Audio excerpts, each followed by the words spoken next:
ရဲ့သမီးရာသီလာတဲ့အချိန်မှာခေါင်းမလျှော်အောင်လေတအိမ်မှာအလုံးတည်တတ်တယ်ပြီးတော့ရာသီလာတာရက်သွားလိမ့်မယ်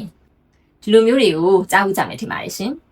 အခုဗီဒီယိုလေးကတော့အမျိုးသမီးတွေရာသီလာတဲ့အချိန်မှာကိုကတနေရာသွားစရာရှိလို့ပွဲရှိလို့ဒါမှမဟုတ်နီးစီစီနဲ့နေမကောင်းဖြစ်နေတဲ့အချိန်ခေါင်းလျှော်ရမယ့်ရက်နဲ့တိုက်နေတဲ့အချိန်မျိုးတွေမှာခေါင်းလျှော်ခြင်းမိမဲ့မလျှော်ရဲတဲ့အမျိုးသမီးလေးတွေအတွက်ရည်ရတာပဲဖြစ်ပါတယ်ရှင်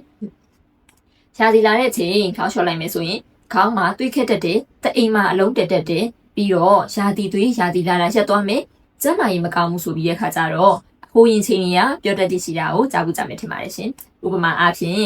ရာသီလာတဲ့ပထမဆုံးဆက်စချင်းရမှာခေါင်းမလျှော်ရဘူးခေါင်းမလျှော်တင်ဘူးလို့ပြောကြည့်ရှိပါတယ်ရှင်ဒါဟာတကယ်တော့မဟုတ်ပါဘူးရှင်ရာသီလာချိန်မှာခေါင်းလျှော်ရင်ဘာမှမဖြစ်တယ်လို့အသက်အန္တရာယ်ကိုလည်းမထိခိုက်စေပါဘူးရှင်လူတွေထင်မှားကြတဲ့ခေါင်းထဲမှာသွေးခဲ့ရဆိုတာကရာသီလာချိန်ခေါင်းလျှော်တာနဲ့မသက်ဆိုင်ပါဘူးရှင်တခြားခေါင်းကိုထိမိခိုက်မိလို့အုံနောက်ထဲသွေးယိုတဲ့အခါမျိုးမှာသာခေါင်းထဲမှာသွေးခဲစေတတ်တာပဲဖြစ်ပါတယ်ရှင်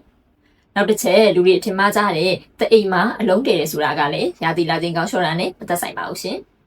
တအိမ်မှာအလုံးတည်တယ်ဆိုတာကအမျိုးသမီးဟော်မုန်းဓာတ်ဖြစ်တဲ့ estrogen ဓာတ်နဲ့သာဆက်ဆက်နေတာကြောင့်ပဲဖြစ်ပါတယ်ရှင်